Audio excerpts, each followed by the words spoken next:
Well, everyone, this is a special part of our luncheon where our scholar and veterans have an opportunity to ask a question to our inductees. And I will go ahead and introduce our panel here of inductees. So first we have Alan Dreeben here of Republic National Distributing Company. Beaver Aplin of Buc-ee's. Kit Goldsbury of Silver Ventures. Janet Gurwitch of Laura Mercier Cosmetics and Advent International.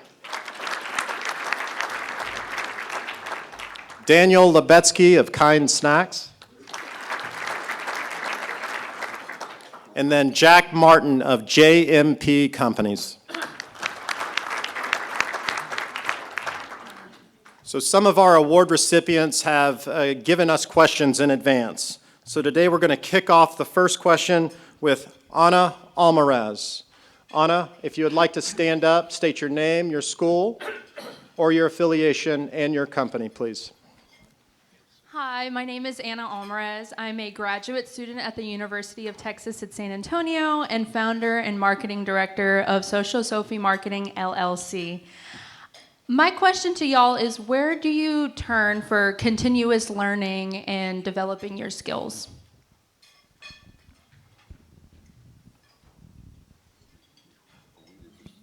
If y'all want, just if you have a question or if you have a response, please feel free. I'll start. Yeah, there. Can you hear me? I had great mentors. I'm in the wine and spirits distribution, and I include that as my father-in-law, Ed Block, Ernest Gallo, Philippine Rothschild, several other people. I also caught the wine business right at the very bottom, and it exploded. I thought it was all because of me, but I think it was acceptance of the product.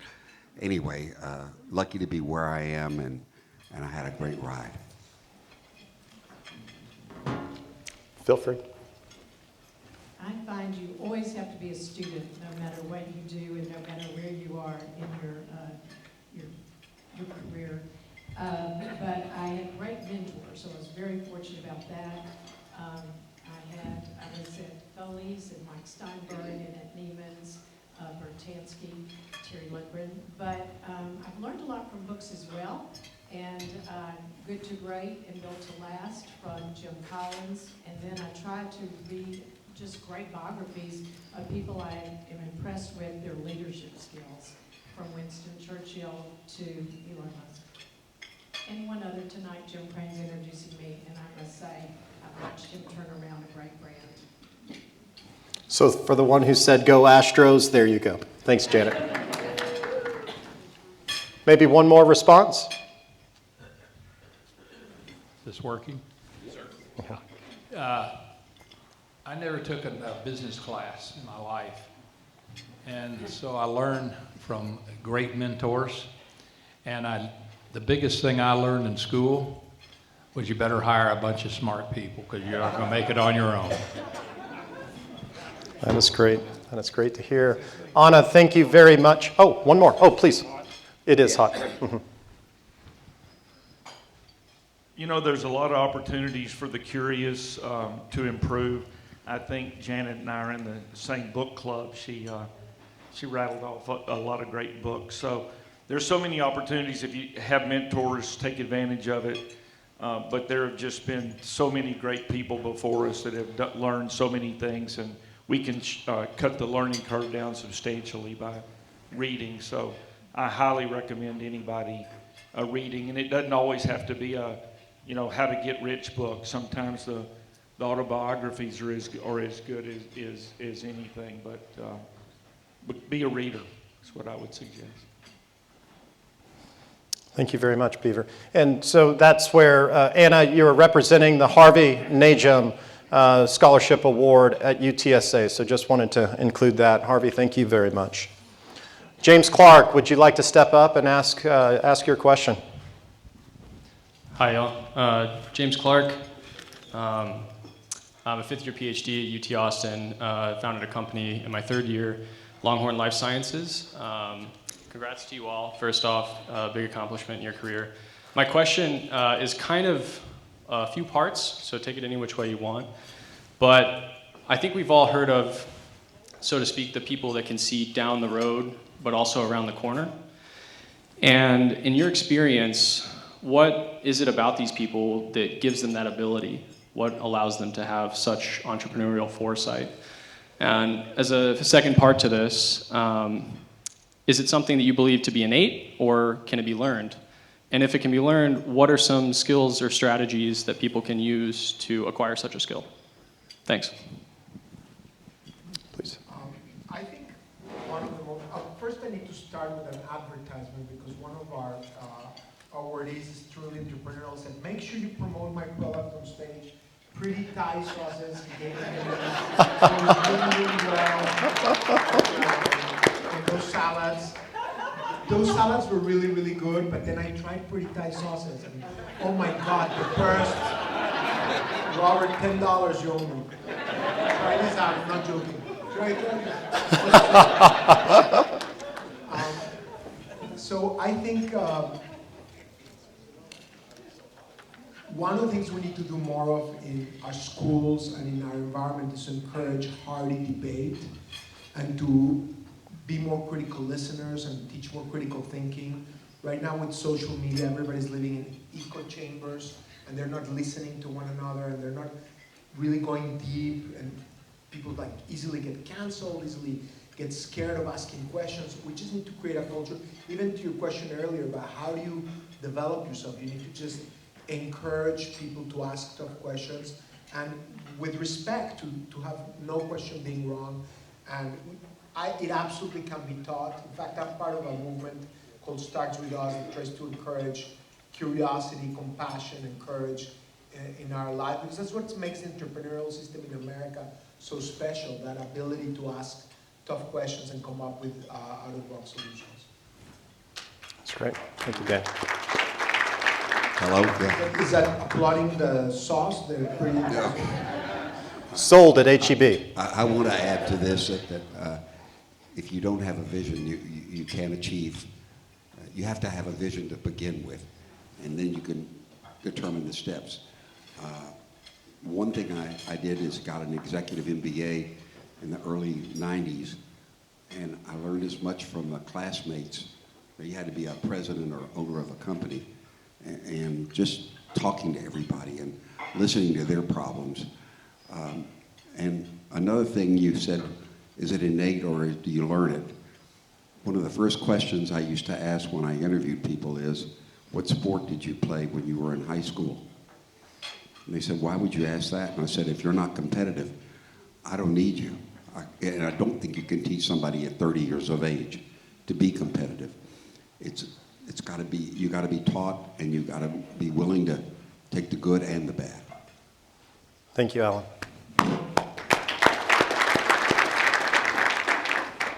Mr. Jack Martin. Okay. I think question is good because you have to learn how to see around corners. My experience was I learned a lot by making mistakes. I love being an entrepreneur, still do, and I love taking risk. And a lot of times, luckily, not the majority of the times, sometimes they didn't work out. So I think in my case, taking that risk and trying something and then learning from that experience was huge. I think seeing around corners it's both inherited and you also learn you learn it. I think you learn it by listening. I always thought that I could learn a lot more from listening to people. And when I say listen to people, I mean listen to everybody. At one time, we had thousands of people all over the world in different offices, and so I'd go around and talk to all the offices, and 2/3 of them didn't really want to be there. But then I started taking questions, and I realized that the youngest and the newest in the room were the ones with the most wisdom, because they were challenging the assertions of the big shots. And I think that's critical in business, that you have a forum to really question the strategy as you go along, because anybody that says that they ended up where they started out, in most cases, that's just not the case. So I think listening is a big part of that, and also making mistakes. And that's how I learned it. Thank you. That's great, Jack. Thank you. I started my career in corporate America, and I never thought I would be an entrepreneur. That was not a goal. But paying attention and just seeing an inflection point, and I was at Neiman's, and I noticed in the beauty industry that I thought there was an inflection point for indie brands to start. And I took a risk, a huge risk, because I had a great job at Neiman's.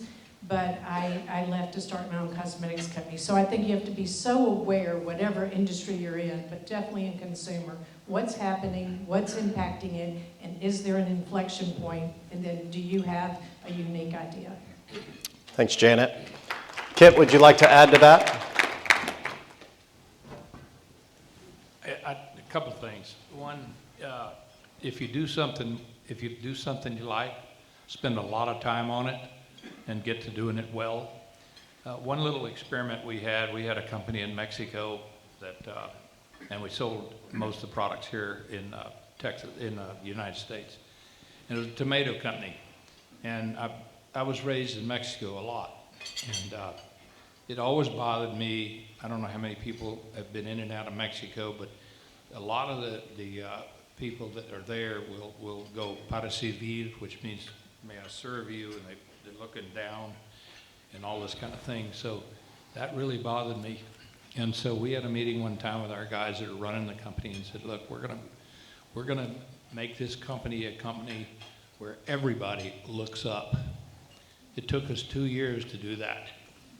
And you know what? Once that became the trend, you could walk in and pick tomatoes and walk through these greenhouses, and the person picking tomatoes might lay you out and tell you how the thing ought to be running. And that made everybody feel like an owner, and it was fabulous. We had about 8,000 people participating in that. It's fabulous. That's great. Mr. Aplin, I got to point to the boots. Those look fantastic. I don't know if y'all can see from y'all's angle here, but just had to acknowledge. They are fantastic. Would you like to make a closing comment to the question?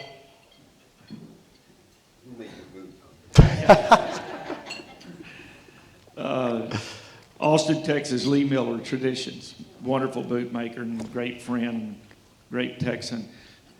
How do you see around corners? I mean, that's a hard thing. But then again, it's not. So some of the things that have been said here, I'll just amplify, but it's just paying attention. It's just curiosity. It's whatever intrigues you, whatever is interesting to you. Where is there a niche? Where is there an opening? What can be done better? Because at the end of the day, everybody in this room has a job. We're all trying to have a product, whether our product is a service, whether it's a manufacturing, whether it's retail, regardless of what it is. And we're competing in the same workplace, in the same place for everybody's, for all the consumers, regardless of what they are.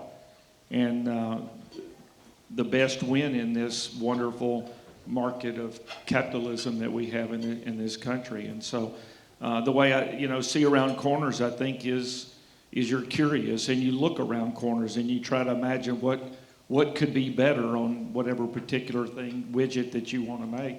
And there's real opportunities for young people coming up that want to find a better way to do whatever it is they want to do. And it's in every industry. It's not just in retail. It's not just in distribution. It's just not. So there's a lot of opportunities to look around the corner. You just have to look. That's great. Ashley Green. Thank you very much. Thanks, Mr. Ashley Green, you have a question? Yes, I do. Hi, everyone. Thank you so much for being here. I'm Ashley Green. I'm based in Dallas, Texas, and a recent alum of the University of Texas at Dallas. I'm the founder of Serve and Jam that provides charitable team building activities and engagement events for businesses and nonprofits. And my question to you all is, knowing what you know now, what is one thing you would have done differently in the first 5 years of starting your businesses?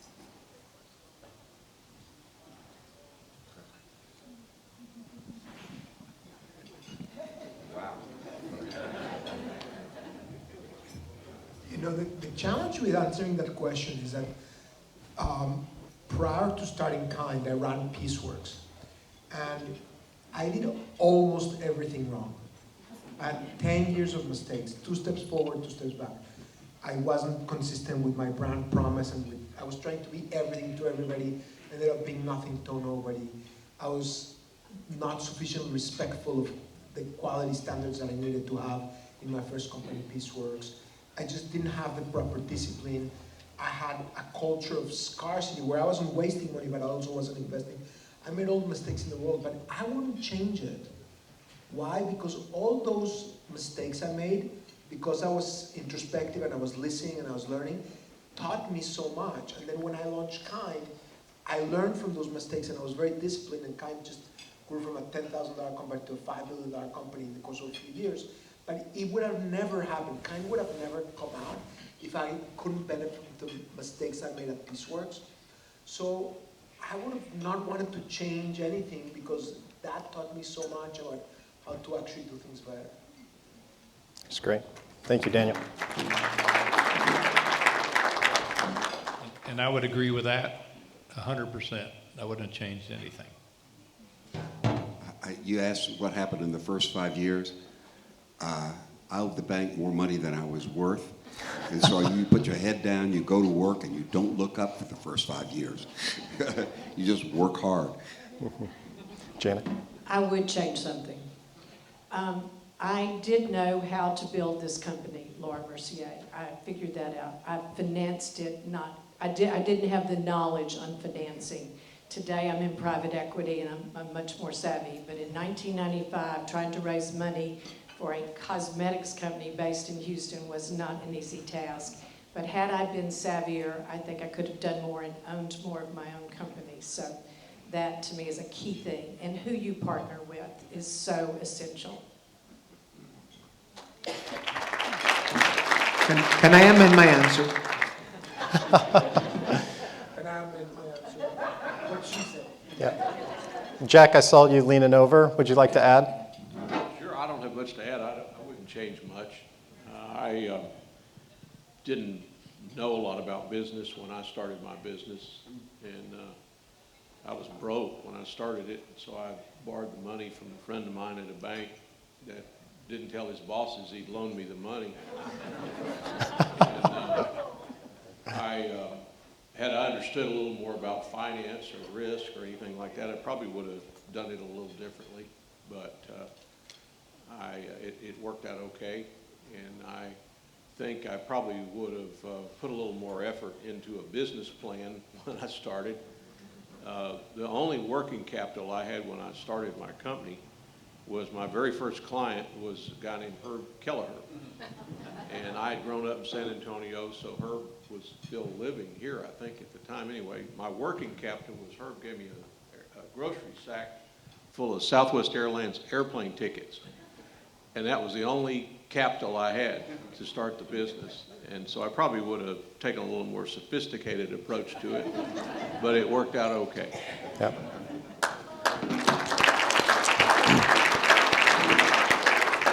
And talk about a wonderful former inductee of the Texas Business Hall of Fame, Herb Kelleher. There are a number of stories about Herb. He shared so many different jokes. And the one that I recall from maybe 7 or 8 years ago is everyone would talk about, Herb, how did you come up with bags fly free? And if you know Herb and his facial features, he has deep pockets under his eyes because he worked a lot. And he said, look at my eyes. 2 bags fly free. So it's just one of the many jokes by Herb. One additional on Herb, there was case studies on Southwest Airlines 1, 2, 3. Anyway, on the 4th one, they say, what do you attribute the true success of Southwest Airlines? And I sent it to him. I said, can you answer that? And he sent it back, wild turkey and cigarette. I think this can go on for a lot longer. Mr. Aplin, would you like to close us? What's the question? In the first 5 years of business, if you had to change one thing. You know, I mean, I don't know. You can go back and second guess and think, and you know, one of the things is probably across this whole group up here is we have in common is we didn't overthink, we didn't spend a whole lot of time. We just had an idea and jumped off feet first in it and just did it. And you can spend too much time, in my opinion, analyzing, thinking, and you start just kind of crawling in your shell, so to speak. So mistakes, everybody here and many people in this room have learned way more from our mistakes than our successes. And so sure, there's some things that you could do different, but they're invaluable. And so, you know, I spent a little bit of time, like Daniel was talking about, trying to juggle a whole bunch of balls at one time and do a lot of things. And it wasn't until I decided, let's pick one business and try to be the best at it, that I kind of started gaining momentum. So those experiences and issues that we've had in the past, you know, make us what we are today, make us appreciate it more. So I wouldn't change much either. Thank you. That is great. Ruben Paul, would you like to ask your question?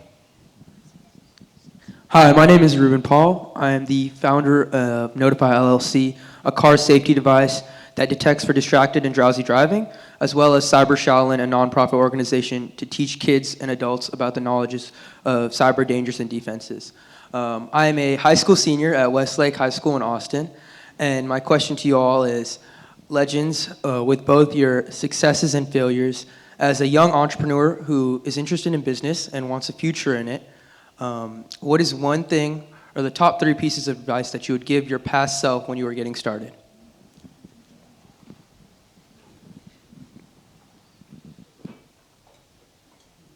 I think my first piece of advice that I would give myself is be a little bit more forgiving of yourself. I think just it's wonderful that entrepreneurs have the drive that they have. I do think it's really important for us to be both our own worst critics and the people that we love ourselves. And the way you do it is you need to compartmentalize, be a critical analyst of you, be introspective, but it's about your performance and about your business. It's not about your self-fulfillment as a person. Because sometimes you can be very tough on yourself and you need to love yourself and give yourself a little bit of encouragement.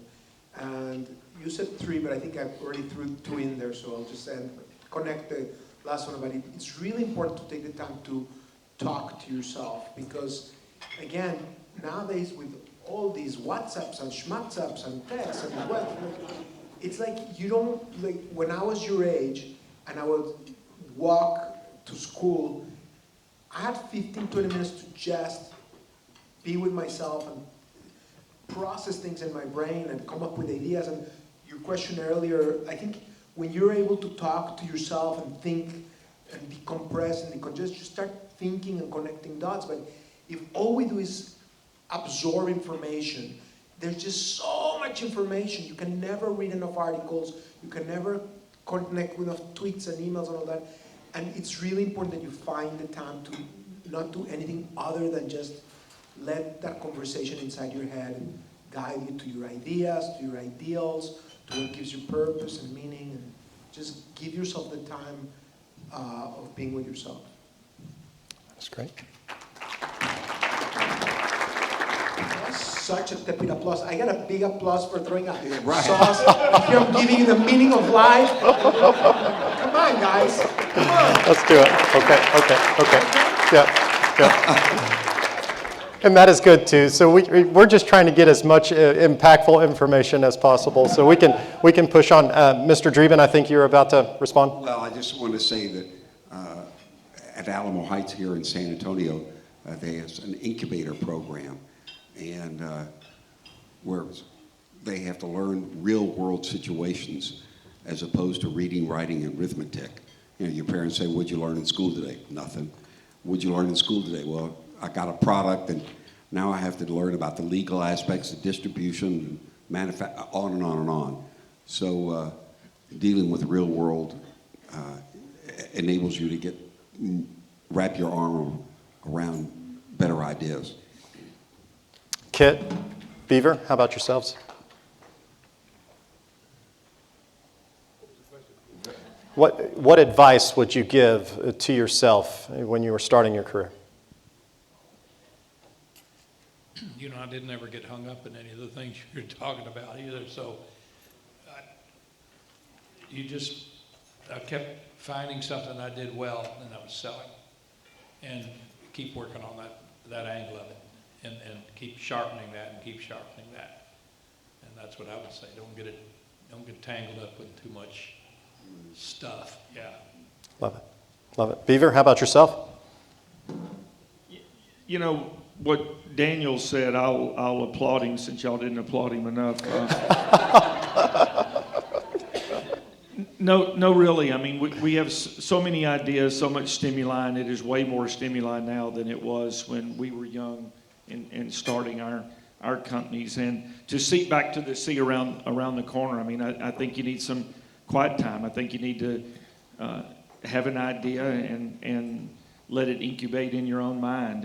And so I highly encourage that. I still to this day try to find a little time where I can just be by myself and daydream or think about the next product that we can bring. I mean, sometimes it's just daydreaming, and sometimes it's not. It's coming up with real ideas. But I think just spending time with yourself, and then from time to time with people that you trust and respect their opinion to bounce ideas off of. But I think there's more power to that, and so I recognize quickly, Daniel, for bringing that up. I mean, that's big, so that's what I would suggest. Great. Thank you very much. Jack, would you like to add? Sure. I think the two things that I would say are data and focus. I mean, it's interesting that everybody up here built businesses around the notion that somebody outside the building would walk in and buy their product or go to their store or go to their facility. And I built a business around that idea that you had to understand data. And so I'd say data and good data, and don't be afraid to let the data tell you may be going down the wrong path. And then I'd say focus. Once you get the data, it's very easy to get distracted. And I used to tell people that our business model was to make things up as we went along. It probably had more to do with me than the people who are actually doing the real work. But I think understanding your market or your customer, no matter what business you're in, is critical. And when I spent a little time in boardrooms with crisis, and oftentimes they had not done that. They lost sight of the fact that there was outside that building a group of people, and their fortunes depended on that group of people. And everybody up here is a great example of understanding that very well. So I'd say data and focus are two huge things. That is great. Well, Janet, you can be our leadoff hitter like Altuve for our next question. But Brent Bosket, you have a question? Good afternoon, everybody. My name is Brent Bosket with Texas Christian University. I'm the managing partner of IGH Health, Fire, and Safety. We're a fire protection and life safety firm based out of Dallas-Fort Worth. My question would be, what were some pivotal moments in your professional development, personal development, or business development that you believe really attributed to your success overall? You know, I didn't become an entrepreneur until I was 42, so I had great opportunity to learn from some great leaders. And I worry today, some people that won't be in the room, like everybody works remote. I mean, it was so valuable how much I learned what I wanted to do in my own company and what I didn't want to do in my own company by watching others. So I think just I had great experiences, and that really helped me build a successful company.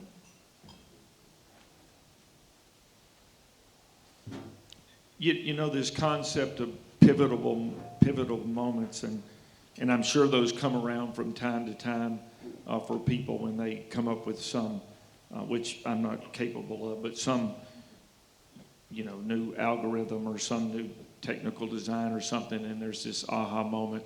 What I found and find most often is just a slow, gradual process of getting better every day and outrunning the competition. And so, the pivotal, like where was the moment? Well, the moment happened over, 40 years. I'm 42 years now in business, and so it's a gradual process, and so I would encourage you, don't sit around and wait on the aha moment. Just find something you're going to do, be the best at it, and get started.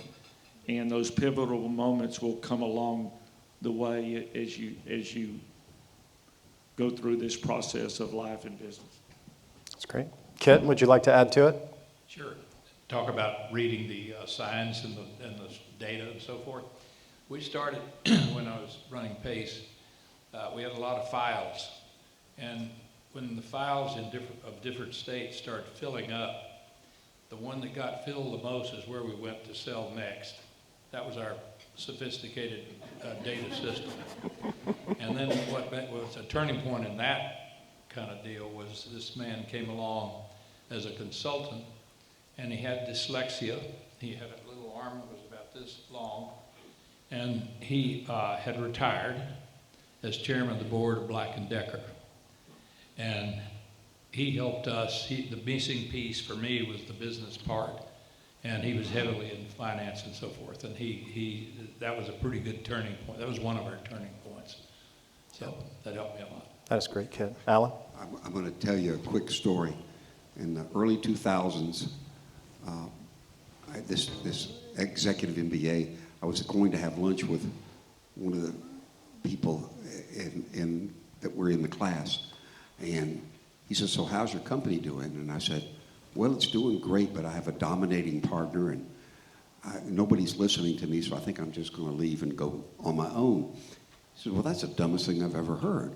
He says, "Why don't you make yourself head of the compensation committee?" I said, "We don't have one." He says, "You got good bullshit, make it up." I did, and guess what? Everybody listened to me. Thank you very much, Alan. Omar Abdullah, do you happen to have a question?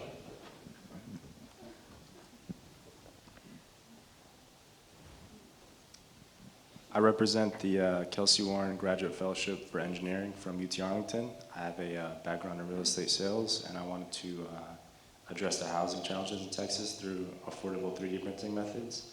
My question is, when you're confronted with like an irreversible decision in business, like what basis do you use to make the right choice? And when do you push past your risk appetite and you know for sure, like you have 100% conviction?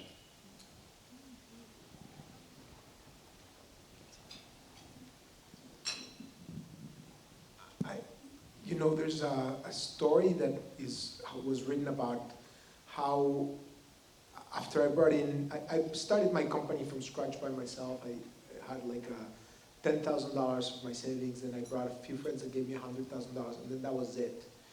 And then at some point I brought a private equity partner many years later, and after 4 years they wanted to sell the company, and we negotiated, and I didn't want to sell it to continue growing kind, and I ended up buying them back.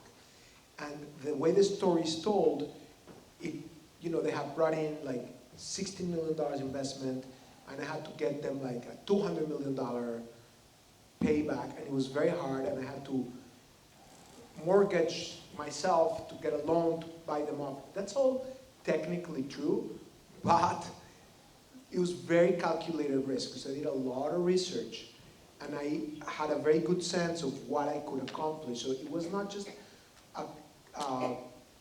jumping in like a cowboy. No disrespect to the Cowboys. but I had thought very hard. I did a ton of research. I worked really hard. So it was calculated risk. So I knew exactly what I was getting into, and I knew how I was managing it. And while there was an element of risk, for the most part, it was very well managed, because I kind of already anticipated what I would be able to do in the chess game, second, third, fourth, fifth, sixth, seventh play, and eventually I was able to buy back much of my company and reverse dilute and have more of a stake in the company. So I think just do a ton of research, talk to a ton of people, be very, very curious, and when you need to take such big decisions, make sure that you've measured those risks carefully. Yeah. Thank you, Daniel. Janet? Back to Jack's point about data, I believe it's data and gut. And you've got to have some gut, I think, to really build in a competitive, I was in the beauty industry, but every industry we're in is competitive. We're in the United States. So I say, unless you're creating Apple, you're going to have a lot of competition. And so I say, both in baseball and in cosmetics, you've got to use gut and you've got to use data. Jack, would you like to add? No, not really. Okay. Would any of our inductees, our legends here, like to add to that in terms of pushing through on the risk? Well, I think... The younger you are, you think the faster you make a decision, the smarter you are. But there's a point in which it affects a lot of people. And somebody wants an answer right away, it's no. You want to give me 24 hours to think about it and think of the repercussions, then I'll give you the right answer. No, I appreciate that. You know, we have a few more minutes. I'll just ask one quick question, maybe one or two responses. But, you know, just talk about a time period in your career or in your business that a torpedo came through that could have hit you or did hit you or the organization. How did you overcome it? How did you grow from it? How did you get better?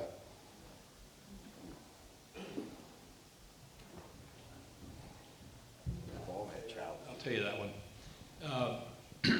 About the third time I bought Pace Foods, I had heavily in debt every time. You know, it was a gut feel. I mean, all of it. I knew that we could sell more. That's about all I knew. And we had made our budget for the year, and it was pretty hefty in marketing especially. So the biggest change we made, we got everybody in the room one day and said, all right, we're changing the incentive program to cash to the bottom line. And it was amazing how much cash came out of those budgets. It saved the company. We paid off the note in about a year and a half. Yeah. And it was big. Yeah. Oh, so that was just pure luck. Yeah. Well, I think that this has been an amazing event. Thank you all very much. We want to be mindful of all of your times. Just give one big round of applause to our inductees.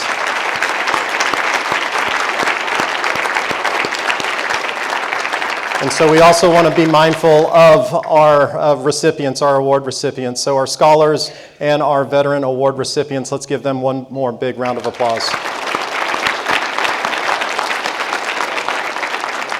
So one of the takeaways that I got from our legends here was talking about mentorship and how they all valued, you know, someone that they were working with, that they learned from, that they grew from. And I think we can all point to people in our careers that have meant a lot to us in our careers. And so thank y'all all very much for that.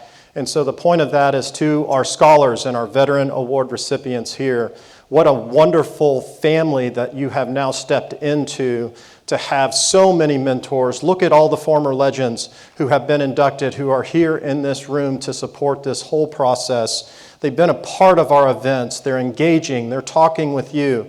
Talk with the other alumni. There is so much that you can get from this program, and I am so excited now that you are a part of the Texas Business Hall of Fame. Thank you all again very much.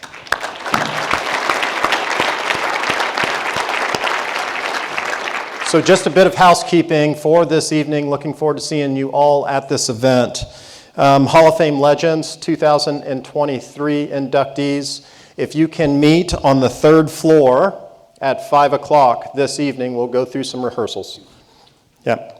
So our 2023 Scholar and Veteran Award recipients, please stay here so we can get a group shot of all of you. So hope y'all enjoy the rest of y'all's afternoon. Look forward to a great event this evening. Take care.